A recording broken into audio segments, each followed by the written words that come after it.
What's good, YouTube? This your man Spill Dog. Hey man, them boys in Texas, man, they the ones making the noise out here right now. Is as far as the smaller divisions in boxing, in my opinion, man. If if somehow Charlo can pull this fight off and beat Canelo, I think that'll be. He had a 168 and a 160. His brother, I think, if I'm not mistaken, he's the unified or undisputed at 154. I know he got two. I know he got the IBF, the WBC, and I think the WBO, if I'm not mistaken. Arrow got in at 147, the IBF and the WBC. And shit, they got that young boy I just saw last week, Kevin Martin. Looked like first chance he get at one of them belts at lightweight, he gonna snatch one.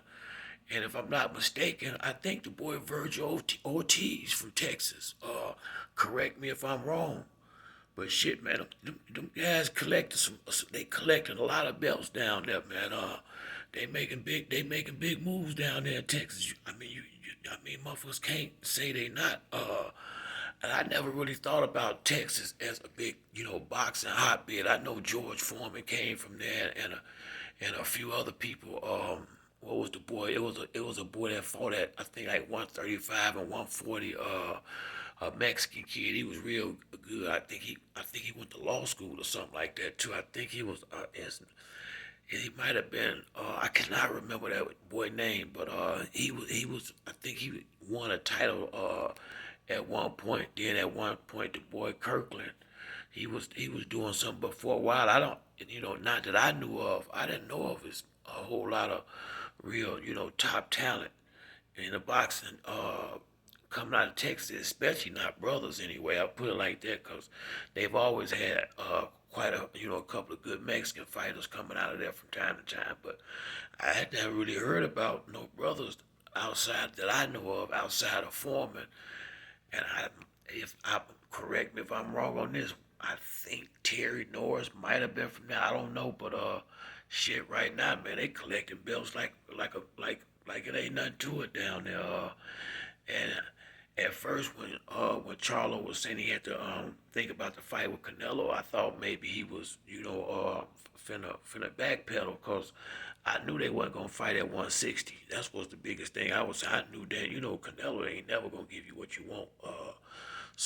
But at 168, you know, I gotta say, man, they about the same age and you know making weight is a motherfucker in them smaller divisions for a lot of fighters, man.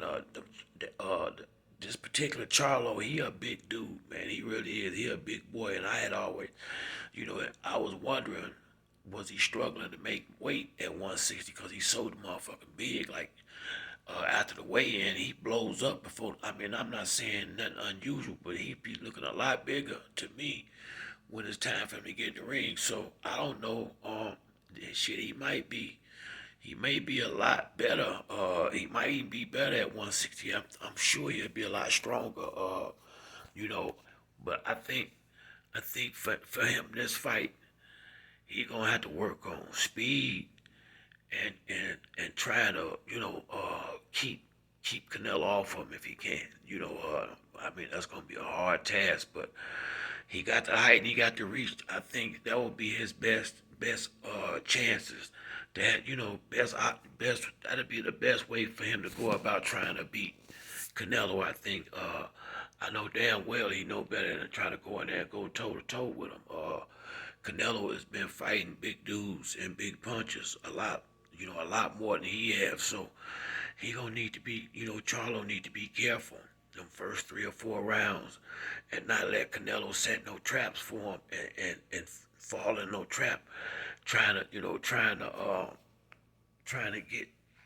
get respect early or something like that. He might need to try to play a little possum in this fight and hold some shit back for the back end, cause it's gonna be the fight of his life, man. I ain't gonna lie to you, man. I like them Charlo brothers. I really do. I'm a real Charlo brothers fan, but Canelo, my man, and it ain't so much that he my man. He a bad motherfucker, man. I mean, I done seen Canelo in there with all the top guys and whooping their ass. Only one he couldn't handle was Floyd, and that ain't no shame in that fight. Floyd had all the advantages. He made him lose weight. He did a lot of little stuff that you do when you got the A side, and it worked. Not to say that Floyd wouldn't have beat him without doing the shit he did, but he did the shit, so I gotta bring it up. But like I say, man, this a fight. I ain't got a dog in this fight. I just want, I'll be happy whichever one of them win. I'd definitely be happy for Charlo if he get it, and if he don't, I'm still rocking with him. But like I say, man, if for some reason he falls short, do not hold your head down about losing to no damn Canelo Alvarez. But I think he know that already. He finna make probably the biggest money he ever made in his life, man. And shit, it's gonna be a blockbuster. Yeah, but that's it for me on this video. If you like the video, hit the like or subscribe. Till the next time, it's your boy Spill Dog. I'm out.